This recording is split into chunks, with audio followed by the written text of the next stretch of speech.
guys, UnoPro here, back with another video.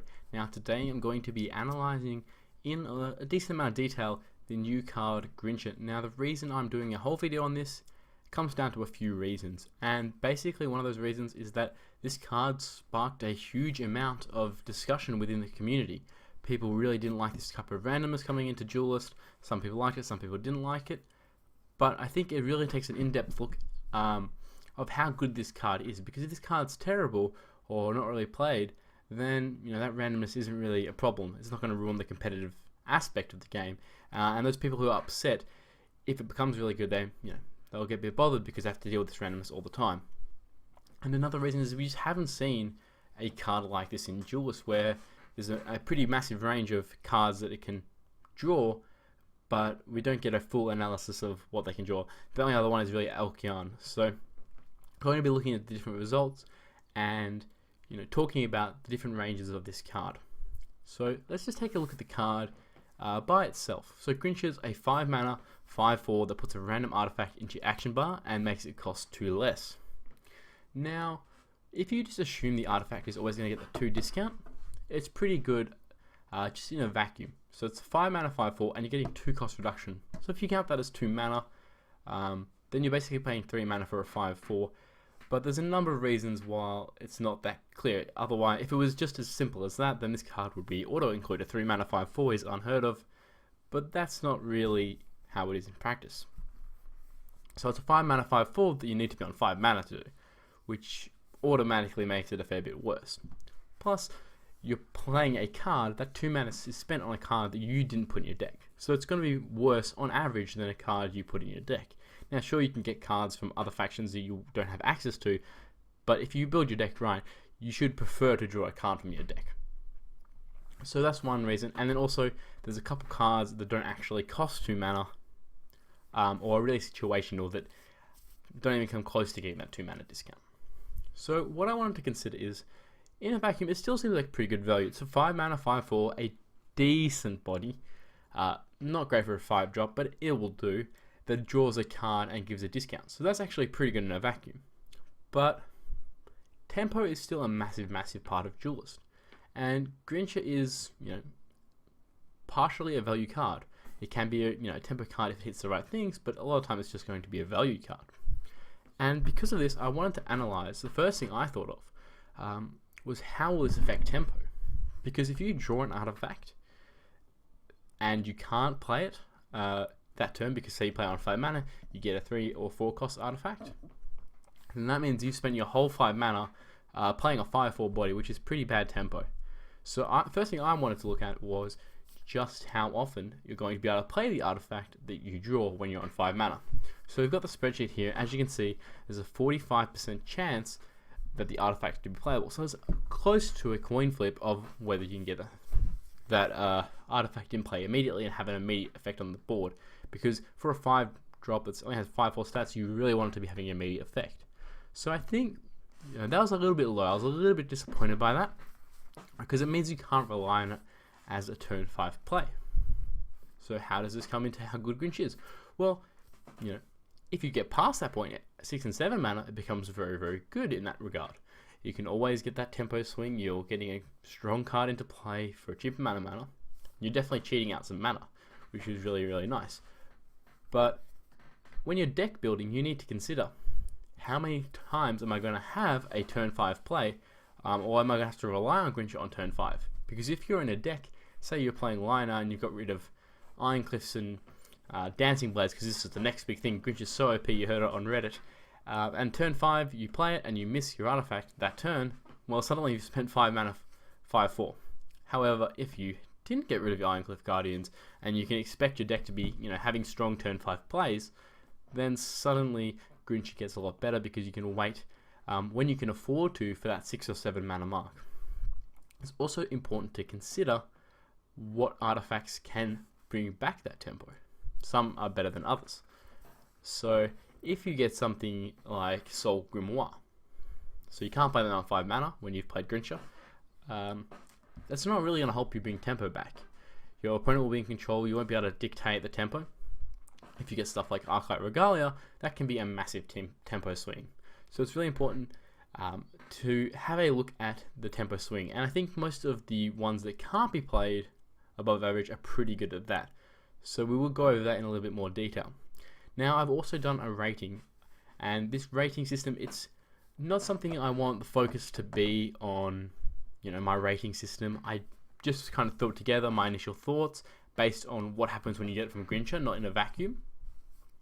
And I want it to be more about, looking at a range of options. And a lot of these cards are just very situational. So you need to actually consider the meta in these things, deciding if these artifacts are a good possible result. So we'll just go through the list very quickly. So Sunstone Braces, basically the 0 and 1 mana ones are pretty bad because you're not taking, much effect from that cost reduction. Horn of Forsaken is the one that gets the most value, I'd say. But even then, if you're not playing Abyssian, if you're not playing Lilith, those 1/1s aren't really going to generate much value. Plus, you've spent 5 mana on 5/4. Your artifact doesn't affect the board at all, apart from 1/1s. So it's almost like just paying 5 mana for a 5/4. So that's why I've done that one. Cold Biter and Iridium Scale, they're below average. That's mainly a situational thing. They can be good for free. And the below average ones like that mean that it really needs to be in a deck that can abuse it. Abuse any artifact synergy. So if you're playing something like Varth, where suddenly these effects that buff your general in general are better, or Sarge, something like that is a little bit better. So if people deem that there's too many situational cards, then it will probably just slot into artifact based decks or something like Varth, where it can abuse the extra damage. But if people realize that these effects are actually pretty good a lot of the time and the meta suits them, then we may see it in decks that aren't based around synergy and just playing Grinch because it's a high value card that can ramp you up a little bit. So Mask of Shadows is just really bad, unfortunately. I used to love that card, but it's dead. It's one of those things where it's just 0 attack, and that's really going to be... The ones with the 0 attack are probably the most problematic ones, just because you can't rely on them to swing the board. Stuff like Cold Biter, Iridium Scale, it's not likely to clear the board for you or help you get back, and it's not going to get value on the backswing, which is very, very important. So Spectral Blade is really, really great. So Great's my highest rating. It's a bit of an interesting rating system, but Great was what I went with. Spectral Blade, really, really good. Probably one of the better ones you can get. You can play it that turn on 5 mana. If you play it on 5 mana, that's definitely what you're hoping for 90% of the time. And then Staff of the Akirs, I put it as above average. I'll be pretty happy with that. It means, you can play on turn 5, 5/4 body, and kill off a 4 HP creature, plus you have 2 charges of an artifact left. I think that's pretty high value for 5 mana. So onto the 3 drops. These ones are a little bit more situational. Skywind Glaives, Cyclone Masks. These ones are very situational in the fact that you need to have a lot of minions, or you need ways to abuse the Cyclone Mask by running away or buffing your general. But they're actually decently high value, especially for 1 mana. You can especially Cyclone Mask, you can kind of wait for that situation. That 1 mana is more of when do I want to equip it, rather than just equipping it instantly like you would most artifacts. Snowpiercer I put great. I really value the consistency. It's going to be able to deal with the bigger minions, lets you go quite aggressive. Snowpiercer is really good, so I definitely like Snowpiercer. Soul Grimoire, I don't really like this one. It kind of comes back to that point I was talking before, where if you get this, often it's not going to make up for the tempo loss of playing a 5 mana 5/4 body, because it's not affecting the board unless you can abuse it that turn, which most decks aren't set up to do, and if you are, you're possibly winning at that point. Twin Fang, above average, just because it can be difficult to remove. It's not very hard to proc, and even if you just, since it's a 1 mana setup, you can kind of wait to set it up like you would with a normal Twin Fang, so it allows you to get some really explosive turns. But again, this isn't one you'll just instantly equip every time, I don't think.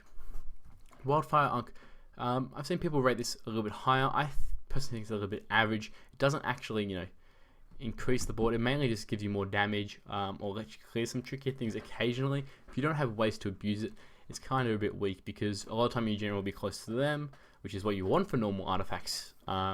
And so it's basically going to get maybe 1 free hit where your general doesn't take damage. Maybe it'll get this blast effect to get value, but after that it will get cleared up without really generating much more value.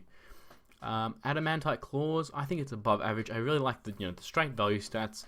It lets you really affect the board, makes up for that tempo swing really nicely. So if you can, 5 mana, 5/4, the next turn maybe clear up a Dancing Blades for 2 mana, you have 4 mana left over, you've kind of made up for that tempo swing pretty easily, and you still have the claws on board.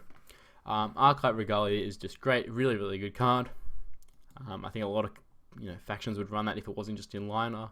Hexblade possibly could just be above average, but it's pretty good. 5 attack is still really, really nice for 2 mana, and it's great at clearing up the bigger minions. It's also a little bit meta dependent, so sometimes it's a little bit worse. And Winterplate is just bad. Sure, at 2 mana it's the Staff of Yukir, but if you're spending, and most of the time that's what it's going to be a lot of the, because you don't want to just attack minions and leave them alive most of the time. So it's basically a Staff of Yukir, and if you're playing Staff of Yukir for 2 mana after you played Grincher, that means you played 5 mana for a 5/4. So it's all kind of coming down to how often are you just paying 5 mana for a 5/4 and not really gaining much. I definitely think this card is decent, but I don't think it just goes into any deck. I think decks really need to be abusing it. So like Sarge Vath, I even consider this potential in something like Spell High, where you might run Cyclone Mask, or there's a couple of different ways to go. Sometimes an aggro deck might need to go for it, so if we actually go through and have a look at which ones just give any damage at all, that can kind of give us an idea of how it works with aggro decks. So Sunstone Bracer, Spectral Blade 3, 4, I guess you can say 5, 6, 7, 8, 9. So about half and half. But is that good enough for an aggro deck? I'm not quite sure. 5 mana, 5/4. The body is okay, but not the best in an aggressive deck that is looking to close out the game at that point. So this card is really, really hard to evaluate. I'm not going to give a very clear answer. I think it has potential strengths. I do expect to see it drop off a little bit. I think people will probably play this card a fair bit at first, and then they'll realize the consistency might be a little bit better. But I'm not really going to go too hard either way. I think there's a lot of potential in this card. It generates a lot of value. And something also to consider in slower matchups where that tempo is not as important, which has been the main focus of this video, is analyzing the tempo gain or loss of Grincher. In the slower matchups, if you get something like a Sunstone Bracer or Winterblade, you can just replace it, and then it's basically a 5 mana 5/4 draw card, which is still pretty decent. So I think this card will see a decent amount of play, and definitely stuff like Sarge will probably look to run this a fair bit. Anyway guys, I hope you enjoyed Grincher. I'd love to hear your thoughts on the card because it's very, very controversial and very, very hard to evaluate. So I guess we'll sit back and see where the meta takes us. Alright guys, see you later.